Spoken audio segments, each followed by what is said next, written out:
고린도후서는 아까 배경처럼 고린도 교인들이 바울을 불신했을 때 눈물을 쓴 편지를 디도를 통해서 보냈고 디도를 통해서 눈물을 쓴 편지를 받아본 고린도 교인들이 바꿨죠. 마음을. 바울을 주님의 사도로 마음을 바꿔먹었습니다. 그 얘기를 듣고 바울이 쓰는 거죠. 고린도 교인들한테. 내가 사형 선고받은 느낌이다. 깊은 이야기를 합니다. 지금 핍박하고 나를 미워하는 사람한테 내가 사형 선고받은 느낌이다 그러면 공감하겠습니까? 그러기를 원했는데 내가 사형하고 죽이고 싶었는데 사형 선고받은 느낌이다 그러면 그들이 더 좋아하겠죠. 내가 사형 선고받은 느낌이다. 그러면 듣는 사람이 힘들었구나 공감하고 위로한 마음이 생길 정도의 관계가 형성되어 있다는 거 아닙니까? 그러니까 이 용어를 쓰는 거죠. 그래서 쭉 얘기합니다. 그렇게 사형 선고받은 줄 알아. 이거는 다만 하나님만 의지하게 하심이라 그것에 대한 또 깨달음을 또 쓰는 거죠. 이게 바로 언어입니다. 언어. 자기 얘기를 하고 있잖아요.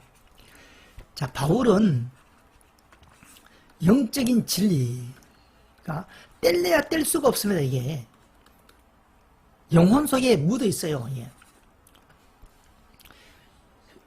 우리가 어떤 직업을 가졌든지 의사를 하면 그냥 얘기를 하더라도 의학적인 관점에서 보는 겁니다.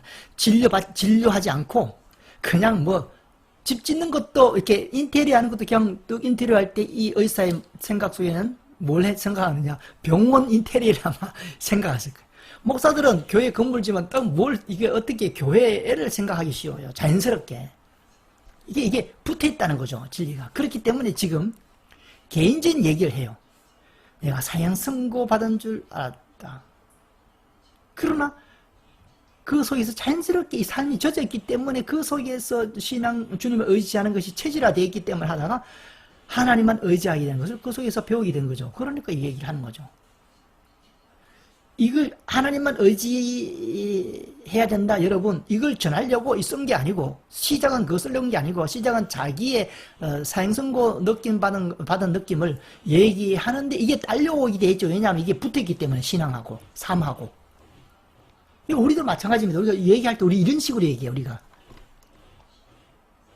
우리 아이에게 심부름 시킬 때 야 너 저기 가서 저기 슈퍼 가서 사와라 할 때 신호등 조심하고 차 조심해라 딱 붙인단 말입니다. 그냥 자연스럽게 붙이는 거죠. 그런데 성경을 언어로 되어 있는 겁니다. 언어 아주 그냥. 근데 성경을 어떤 논문처럼 보면 안 돼요. 딱 정확한 책이야 이렇게 보면 안 됩니다. 언어를 배워야 됩니다. 정확하게. 그래야 그에 대해서 깨지죠. 서로는 완벽한 책일 거야. 그 완벽이 영적 완벽이지 언어적 완벽이나 논리적 완벽만을 얘기하는 거 아닙니다. 논리적 완벽인데 논리적 완벽이 육적 관점에서 논리의 완벽이 아니고 영적 흐름의 논리의 완벽한 책입니다.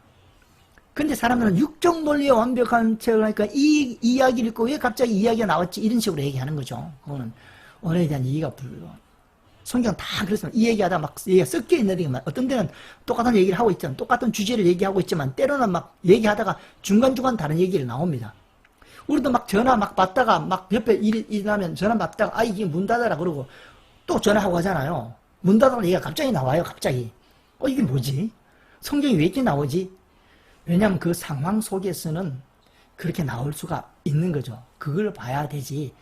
단어만 보고 그것만 추리해서 들어가기는 쉽지 않고 그러려면 단어만 추리해서 들어가려면 성경 전체를 여러 번 읽어야 되는 것을. 그것은 늘 얘기하잖아요. 성경 전체를 여러 번 읽어야 된다고.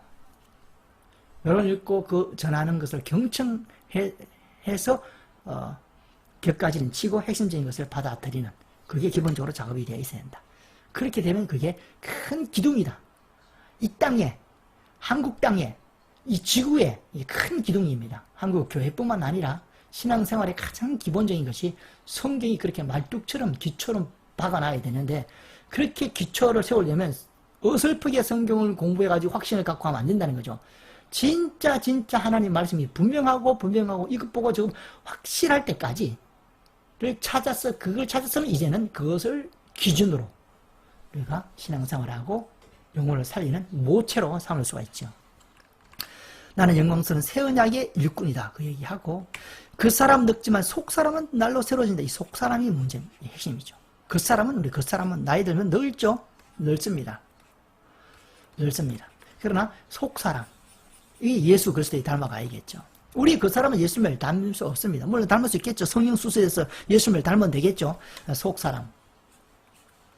우리 그 사람은 낡아지나 우리의 속사람은 날로 새로워진다. 나이가 들면 들수록 기쁨이 더욱더 차고 올라야 돼. 우리 속에. 겉은 후퇴하고 낡아지죠.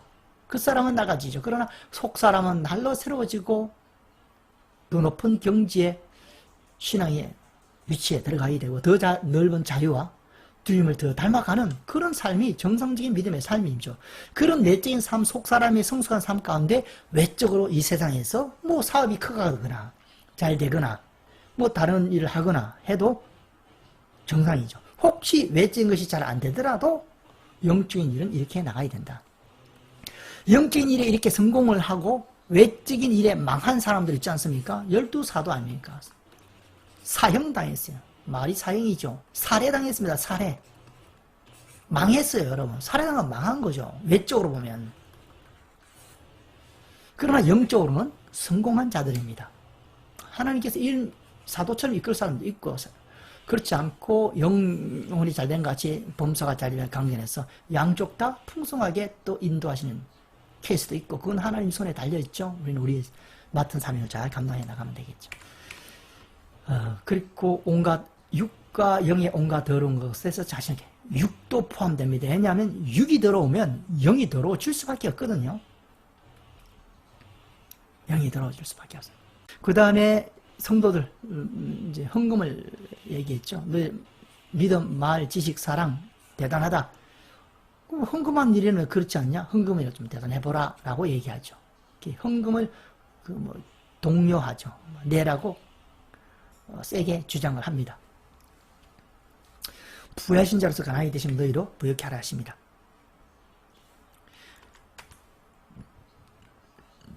많이 심은 자는 많이 거두고 적게 심은 자는 적게 거둔다. 그 얘기도 하죠. 적게 심은 자는 적게 거두고 많이 심은 자는 많이 거둔다.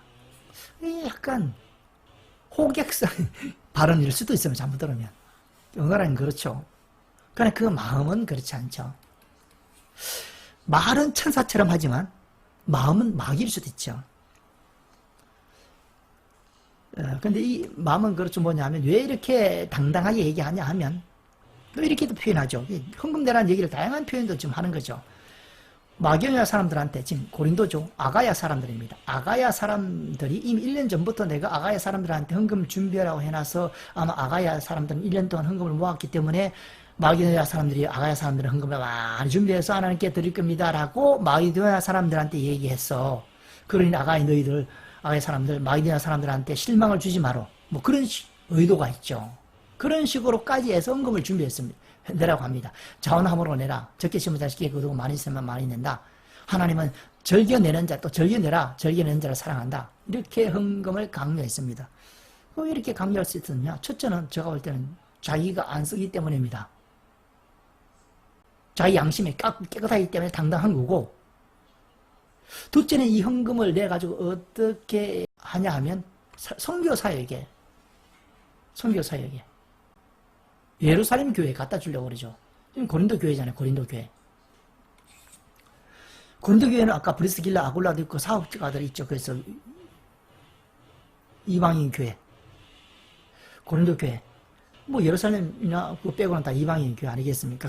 그 교회에 사업가들이 많죠. 부자들이 많습니다. 그러나 예루살렘은 교인들이 가난하죠. 가뭄도 임했고 공무원들은 다 예수 믿으면 잘리죠. 그 직업이 다 잃어버려서 가난한 사람들. 또 자기 재산 다 팔아서 그때 공동체 생활을 했지 않습니까? 유무상통했지 않습니까? 그래서 예루살렘 교회들이 가난해요. 그래서 갖다 주기 위해서. 그래서 복음 사역을 위해서 분명하게 쓰기 때문에 헌금도 당당하게 요구할 수가 있는 것이 아닌가라고 추정을 해봅니다.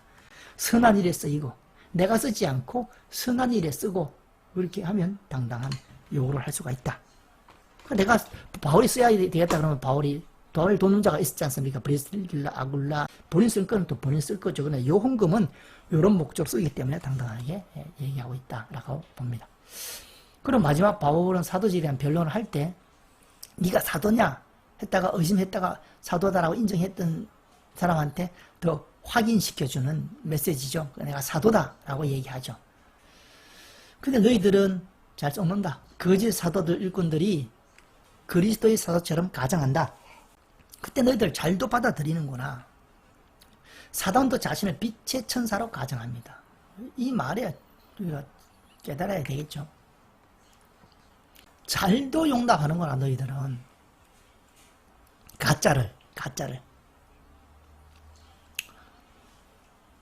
다른 복음을 받게 할 때는 잘도 용납하는구나. 이 고린도 교인들의 수준이 이거밖에 안 되는 거죠. 분별력이 전혀 없는 겁니다. 은사는 있고 뭐 의사시는 있고 뜨거움 있고 뭐 그런 거는 왁작지껄 하겠죠. 뭔가 있는 것처럼 막 왁작지껄 하겠죠. 부흥된 것처럼 이런 뭔가 만들어진 것처럼. 그러나 속은 저는 분별력도 복음에 대한 기초적인 복음에 대한 분별력도 없어서 잘 용납한다. 사탄이 천사로 가정하면 분별할 수 있는 지식이 없다라는 겁니다. 그리고 바울이 사도인 것을 얘기할 때 내가 고생을 얘기합니다. 고생. 그리스도를 믿음으로 받는 고생, 고난을, 핍박을 얘기하면서 내가 사도다 이렇게 얘기하는 거죠. 이 속에 사도의 특징 중에 하나가 들어가 있다라는 거예요. 주님을 전하면서 핍박당하는 것. 그것이 전거다. 그리고 또 한 가지는 셋째 아들에 내가 갔다 왔다. 셋째 아들에. 그 얘기합니다. 하늘이 삼청이라는 것도 우리가 알 수가 있고. 14년 전입니다. 14년 전. 우리가 1차 전도 때 얘기했죠. 루스드라에서 안전매기를 일으키고 돌에 맞았어. 성박에 내쳤을 때 아마 이때 천국 갔다 왔을 가능성이 있다라고 얘기를 했고 그게 추정해 볼 수 있고 14년 후에 얘기합니다. 14년, 무려 14년. 천국의 어마어마한 것을 보고 얼마나 얘기하고 싶어 했을까요? 얘기 못한 거는 못한 거죠. 안 한 거고 못한 거죠. 안 하기도 했고 뭐 할 수도 없는 이유는 천국 이야기를 언어로 표현하면 왜곡되게 전하게 되죠. 그럼 거의 100%입니다. 여러분 뭐 자동차를 한 번도 여러분 자동차를 워낙 봐서 그렇지 한 번도 안 본 그 사람한테 자동차를 말로 설명하면 그게 그 사람 머릿속에 자동차가 그려질까요? 안 그려지죠. 더 혼란스럽고 괴물처럼 느껴질 겁니다. 그런 부분도 분명히 있다라는 것이죠. 그래서 이걸 들을 때 우리가 거지 나사로, 부자와 거지 나사로 생각이 나지 않습니까? 죽은 자가 살아나서 얘기도 못 듣죠. 그럼 어떻게 하느냐? 그 모세와 선지자들이 있다. 선지자 말씀을 통해서 깨닫고 듣는 것이 가장 그게 힘들고 어려운 것처럼 보이지만 그게 가장 쉬운 길이라고 성경은 얘기하고 있죠. 그래서 말씀을 전해야 된다. 그 다음에 요 얘기했고 골드후서 끝납니다. 끝나고 다음 시간까지 마쳐야 되겠죠. 그래서 로마서를 간단하게 봅니다. 아주 중요합니다. 구원의 필요성, 모든 사람이 죄에 빠졌다라는 얘기죠. 사람을 두 종류로 나눴습니다. 일반 사람들하고 유대인. 일반 사람들의 죄는 뭔가 나오고 유대인의 죄는 또 뭔가. 죄 종류 약간 틀릴 수도 있고 같은 죄일 수도 있고 틀릴 수도 있죠. 그런 거. 이게 이제 핵심입니다. 핵심. 예수님도 늘 보험세에서 이들과 싸웠잖아요. 율법은 가졌고 자랑해요. 표면적 유대인, 이것도 이렇게 표현했지 않습니까? 표현이 아주 재밌죠. 성경을 보면. 표면적 유대인이 유대인이 아니요. 이면적 유대인이 유대인이다. 표면적, 이면적이라는 단어를 써서 영적인 그 한 모습을 또 우리에게 전하고 있는 겁니다. 그러니 바울은 영적인 분명한 이해를 가졌어요. 그러니까 다양한 새로운 단어를 써서 표현할 수가 있고 성령이 그것을 감동할 때 그렇게 표현할 수가 있는 거죠. 언어를 총동원해서 성령이 감동할 때 자기의 언어를 총동원해서 영적 현상을 설명하고 있는 거죠. 외적인 유대인이 아니고 참된 유대인이 유대인이다. 죄들이 뭔가 나와 있고요. 유대인들의 죄들이 나와 있고 근데 하나님의 한다. 이게 이제 구원을 이렇게 표현한 거죠.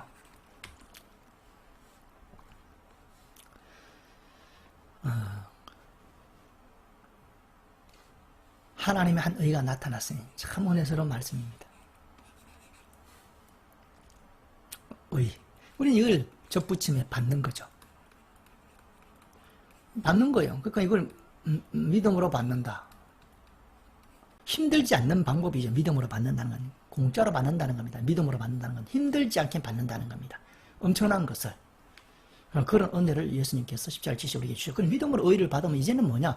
그 의의 삶을 살아가는 거예요. 근데 삶을 살아갈 때 잘못 살아가고 옛날대로 살아가고 삐뚤게 살아가니까 바울이 자꾸 편지를 써서 그렇게 살지 말라, 이렇게 살면 안 된다. 큰일 난다. 이렇게 얘기를 하는 것이죠. 아브라함이 그 믿음을 설명했고, 아담과 그리스도 비교해서 믿음을 계속 그 믿음을 설명하고 있다. 그 다음에 성화. 성화가 바로 그 믿음으로 살아내는 것이죠. 믿었지만, 나의 내면, 나의 속사람은 믿었지만, 습관은 지금까지 세상에서 살아온 죄된 습관이 있죠. 근데 내 속에는 새로운 의가 들어왔고, 그 의도 살아가려니까 내 속에서 갈등이 있고 싸움이 있죠. 그래서 바울이 갈등을 하지 않습니까? 그래서 결국 거기서 문제 해결을 하고 바울은 앞으로 계속 신앙이 승승장구하게 됐죠. 그 고비를 넘겼죠. 그 고비가 오늘날 신앙인 똑같이 임한다라는 거죠. 바울이 먼저 그 길을 가서 우리에게 보여줬기 때문에 우리 교훈이 되고 우리도 그 길을 따라가면 되죠. 쭉 설명합니다. 그리고 혼인관계로 율법과 죄에 대해 설명하고 있고, 다음 지금 생명의 성령의 법이 죄와 사망의 법에서 나를 자유케 한 자유. 믿음. 처음에 믿음. 그 다음에는 그 믿음에서 유지입니다. 유지하는 삶에 자유를 얻은 거죠. 승리한 겁니다. 바울은. 이스라엘 구원 나오고, 그 다음에 실천 부분이 나옵니다. 실천. 사랑은 율법의 완성이라. 형제를 비판하지 마. 형제를 끓이게 하지 말라.